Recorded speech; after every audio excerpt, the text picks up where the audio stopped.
Assalamualaikum warahmatullahi wabarakatuh. Perkenalkan, nama saya Alvindo dengan NIM D1A019069, Prodi Agroekoteknologi Fakultas Pertanian Universitas Jambi. Di video ini saya akan melaksanakan praktikum agroklimatologi dengan judul praktikum awan dan alat ukurnya. Baik, yang pertama kita masuk pada pengertian awan. Awan adalah sekumpulan tetesan air atau kristal es yang terdapat pada atmosfer bumi dan terbentuk akibat pengembunan atau pemadatan uap air yang ada dalam udara setelah melampaui keadaan jenuh. Atau dalam pengertian lain, awan adalah kumpulan butir-butir air atau kristal es kecil di atmosfer yang merupakan produk dari proses kondensasi uap air. Atau dalam bahasa yang sederhananya, awan dapat dipahami sebagai kumpulan air atau kristal es yang ada di atmosfer bumi. Jadi tetesan air ini mengalami pengembunan atau pemadatan di udara sehingga terbentuklah gumpalan-gumpalan yang disebut awan. Selanjutnya kita akan masuk pada jenis-jenis awan berdasarkan tingginya. Awan terbagi dalam 3 jenis. Yang pertama awan rendah, awan menengah, dan awan tinggi.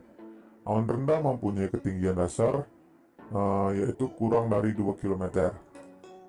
Biasanya dipakai kata strato, misalnya nimbus stratus, stratocumulus, dan stratus.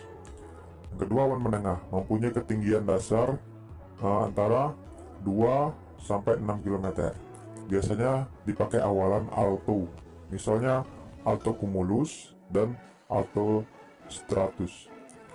Yang ketiga ada awan tinggi, mempunyai ketinggian awan yang lebih dari 6 km. Penamaannya ditandai dengan awalan cirro, misalnya cirrostratus, cirrocumulus, dan cirrus. Yang terakhir ini golongan awan yang melambung ke atas. Yang pertama ada cumulus humilis. Ini adalah awan yang dibentuk oleh aliran udara vertikal. Jika udara mengalir ke atas, awan akan berbentuk. Sebaliknya, jika awan mengalir ke bawah, awan akan hilang. Awan ini terlihat di bawah awan cirrostratus. Kedua ada cumulus cometus. Ini adalah fase lanjutan dari awan cumulus humilis. Yang terakhir ada cumulonimbus. Ini adalah fase terakhir dari pembentukan awan vertikal cumulus cometus yang terus membumbung ke atas. Semakin lama akan semakin melebar dan membesar. Awan inilah yang nantinya disebut cumulonimbus.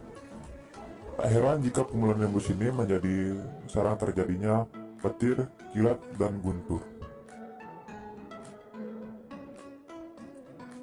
Baiklah, sekarang kita masuk pada alat pengukur awan.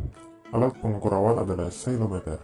Ceilometer adalah alat yang digunakan untuk menentukan ketinggian awan dan juga sebagai alat ukur jumlah awan.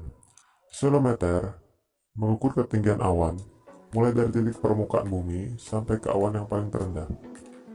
Ceilometer ada 2 macam, yaitu yang pertama ceilometer dengan unit TX dan RX yang terpisah. Ceilometer ini memiliki bagian transmitter atau TX dan receiver atau RX yang terpisah. Yang kedua, ceilometer dengan unit TX dan RX yang menyatu. Ceilometer ini memiliki bagian TX dan RX yang menyatu dalam satu garis pancaran. Prinsip kerja ceilometer.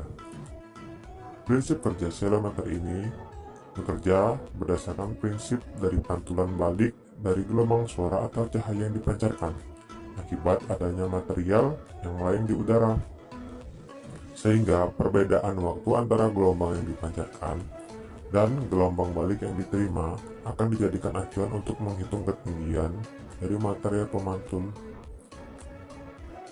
Metode yang umum digunakan untuk mengukur tinggi dasar awan ada 2 macam. Yang pertama lidar dan yang kedua adalah sodar.